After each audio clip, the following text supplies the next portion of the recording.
Hey guys, this story is part of a series called I Work for NASA. Make sure to check out the previous episodes if you haven't. If only I knew what kind of fucked up rabbit hole I was crawling into when I first saw those things on Mars. Well, when you enter this kind of work, you acknowledge that you're not getting out of it. You don't just leave the world of astronomy after discovering all its wonders. No, when you enter that world, you become part of it. A piece of an ever-growing puzzle. Astronomy is a science that becomes your kin. I've seen things I wish I hadn't. But I can't quit my quest to understand, to discover all that the universe has to offer. When I became an astronomer, when I accepted this position 17 years ago, I understood that it was something I would hold to for the rest of my life. Now that it's led me to what it has, there really is no turning back. Right from the get-go, what I thought was the discovery of extraterrestrial life on another planet was merely another encounter with it. The earliest I can trace the first sighting of the creatures dates back to 1971. Unfortunately, there wasn't a landing by the Soviets, and trying to sift through their files has led me nowhere so far. I'm left in the dark when it comes to that, apart from the knowledge that the Soviets were aware of life on Mars decades before Spirit and Opportunity made history. How they did, I'll get into that. But for now, I will keep trying to uncover what I can. Unfortunately, the collapse of the Soviet Union makes this monumentally more difficult. Now, on to what we at NASA have found. Despite what I thought, Sojourner had no encounters with the Martians. Rather, our first meeting was with the Mars Surveyor program in 1998. NASA launched 2 spacecraft that year, an orbiter and a lander. The official story is that the Mars Polar Lander lost contact upon descent, and the Mars Climate Orbiter crashed into the planet due to an error in which the craft utilized imperial seconds. As you can expect by now, this is far from the truth.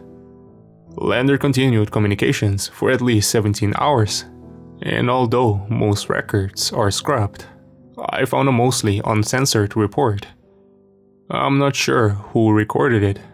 I've never seen them before, but it contains the bulk of information on Lander.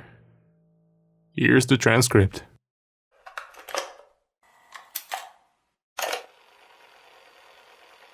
This is going on record. The Mars Surveyor program has encountered unexpected interference. Touchdown occurred at roughly 2012 UTC on December 3rd. The lander failed to establish communications for 34 minutes before successful interactions occurred. Imager showed the location to be vastly different than anticipated. The lander made contact with a deep thin crater that led into a cavern. Probes failed to respond. No data was collected via lander. Object instead lifted by unseen force. Lander ceases communication for the next 23 minutes.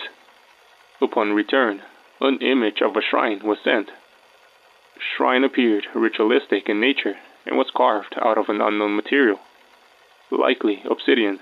The video pauses then to show the photo. The molded material and the sigils inscribed into it reminded me all too well. A thick layer of some strange viscous yellow liquid was smeared on the shrine. I couldn't see any Martians in the frame, but I knew they were there. Second photo shows an unidentified figure, standing at approximately 312 centimeters tall, maintaining a slender frame. Analysis from the biological department has concluded that the figure is an animal of reptilian descent. There it is. There it fucking is. Staring right at the camera, grinning with sadistic glee.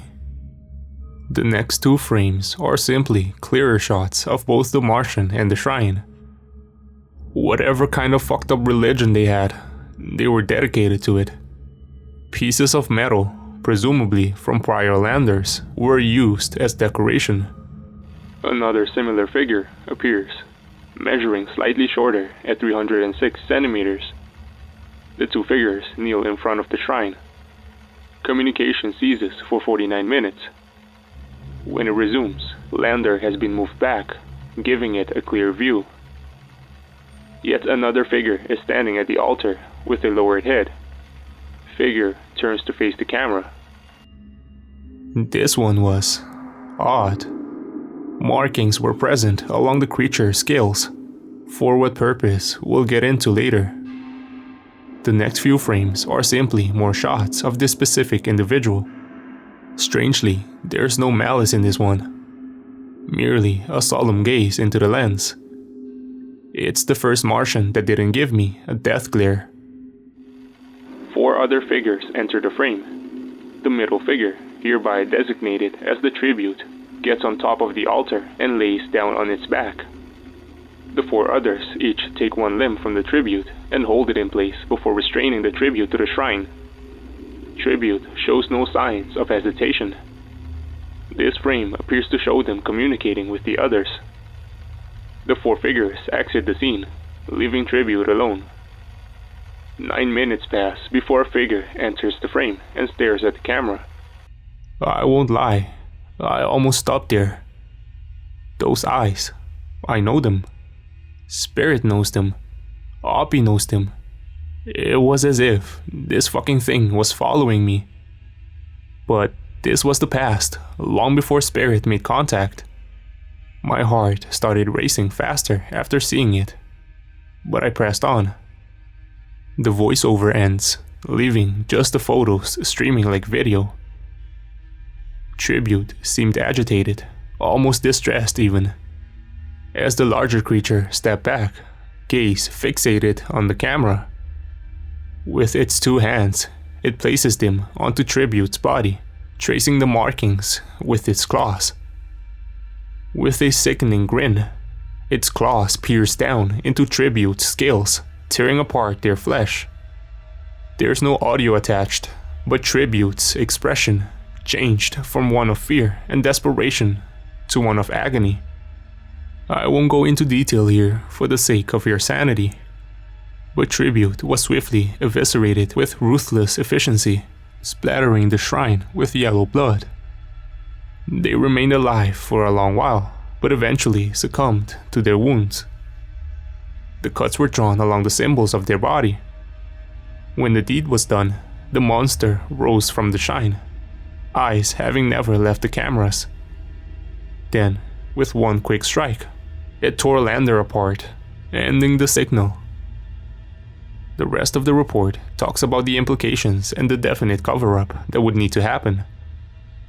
My first time watching, I was speechless. If these things were willing to slaughter their own so savagely, that doesn't bode well for future interactions. After that, I didn't know where to look. The Soviets knew something. They did something, but Lander's fate gave no insight into what exactly they did. I had to look elsewhere, and my search eventually led to something entirely new. A completely off-the-records mission. One that was never revealed to the public, let alone what she had found. It was a rover crafted to follow up on Lander's findings. And this lone adventurer went unnamed. I've decided to name her Journey. It just felt wrong for any rover to go as just a statistic. Journey was secretly launched on January 29th, 2000. Her destination was the same as Lander's. Her cameras were much more equipped. They were capable of sending an actual live feed, rather than static images. She made touchdown in mid-February, quickly moving to where Lander had fallen. There's no report on this one, only video files and pictures. For the first 3 days, she just travels, finally finding the shrine late the 3rd night. The blood was dried out by now, scarcely any evidence of the slaughter before. Journey continued to explore the shrine, finding smaller altars and very familiar obsidian rocks. For a large chunk of the footage, no life is seen. Eventually, Journey makes her way down a small and cramped corridor before reaching an expansive open room. Hanging from the rocky ceilings sat dozens of bioluminescent flora, each glowing shades of blue, some dimmer than others. The soil beneath was coated with a dim red grass. Journey paused for a moment, as if she was taking in the view. Small vines stuck out from the grass with bulbous fruit attached. Carefully, she crept towards one, reaching out and taking a fruit to examine. It had an almost ocean blue color and was shaped like a cross between a pear and a banana. Journey didn't have the dexterity to peel back the skin, not without damaging the fruit, I assume. So she gently placed it onto the ground. Following another passageway, she entered a slightly smaller room that shared many traits with the prior.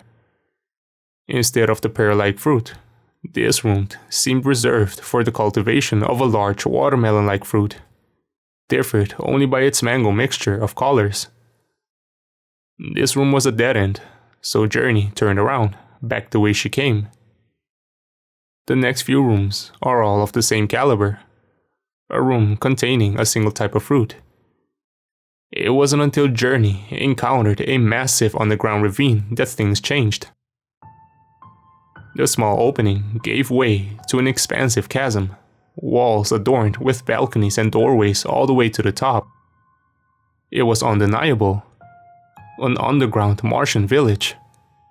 Journey stood for a moment, gawking at the sight as I assume her handlers were too, simply moving the camera to view all she could. Journey's field of view caught several lingering creatures, the brightest and clearest view I've ever had of them. One particular Martian was at work with the pieces of lander, trying to mend it with another unidentified spacecraft. My eyes lit up as Journey slowly approached, giving a clearer view of the heavily faded flag of the USSR. The Soviets had definitely been here before, but as expected, their craft fell victim to the hostile life. Despite the danger presented, Journey pushed forward until you could see the glimmer of the Martian's eyes. Like tribute, this one, I'll call him Mechanic, was contrary to the typical malicious glare of his kin. Rather, it was one of childlike curiosity, poking and pulling at the metal. When Mechanic finally noticed Journey, they simply sat as the rover approached, arm extended. Mechanic pressed both of their tails against the rover in what I assume is a greeting, before turning their attention back. Fascinatingly enough, most of the Martians that interacted with Journey did so positively. It's surreal seeing them act so jovial to something they gleefully destroyed. Venturing further into the village, the rover found a small icy blue pond. A quick analysis confirmed it was water. Incredibly pure water at that. Lush red grass encircled the pond. Mechanic approached from behind, quickly getting onto their stomach to stare at Journey. Their eyes locked, as much as one can while staring at a camera. The wonder in their eyes reminds me of myself, years prior. The excitement, the drive to want to know more. It almost made me forget what I had seen them do. It probably would have, if not for what happened next. Mechanic's attention was drawn away suddenly, by a loud sound perhaps, and Journey followed suit 6 minutes later. By then, most of the Martians had left, only a few stragglers sticking around and even fewer going down the white path. Journey gave chase, slowly but surely. The path led her to a large room reminiscent of the shrine, except perhaps more refined and focused.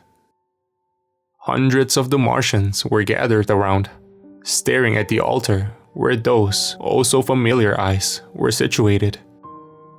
Through the crowd, I could spot Mechanic, presumably talking to who by now I assume is their leader. After, their leader dashes towards the entrance, finding Journey before grinning. The defenseless rover was lifted and carried to the altar and placed to the side to observe. They wanted us to see this. Mechanic tried to leave, but was stopped by leader who pulled them back, forcing them onto the altar. I knew what would happen next, and I didn't want to see it. I looked away with a held breath, praying that I would be wrong.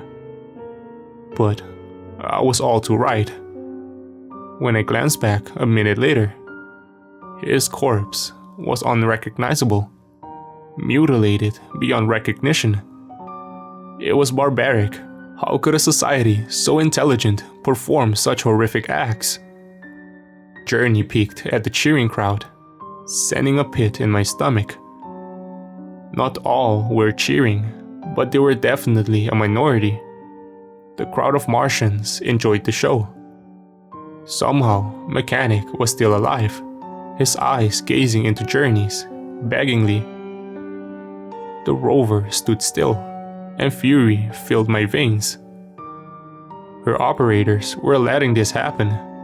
With one final plunge of Leader's yellow blood-soaked claws, Mechanic's life faded. I was hoping that would be the end of it. It wasn't.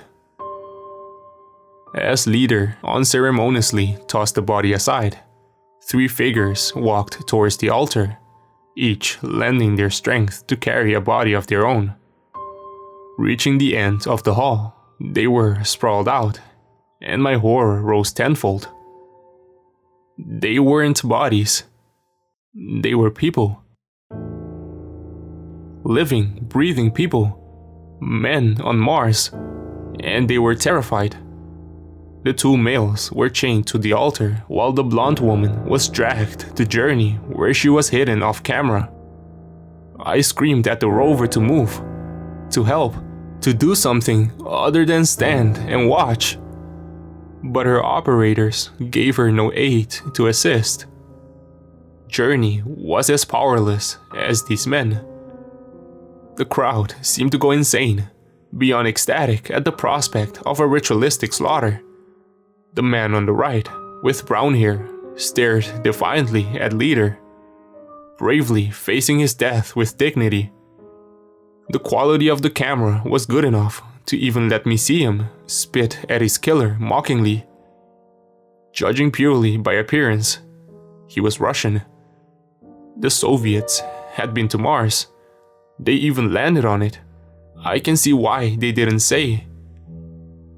The Russians' taunting was short-lived. Leader jabbed its claws into his abdomen with what must have produced a sickening crack. I grimaced at the sight, but pressed on. The man never screamed, as far as I could tell. He seemed to be laughing in the face of death. I so wish there was audio to know what he had been saying. Even as Leader furiously tore into his chest, the man stayed steadfast until he could laugh no more. A corpse on the slab.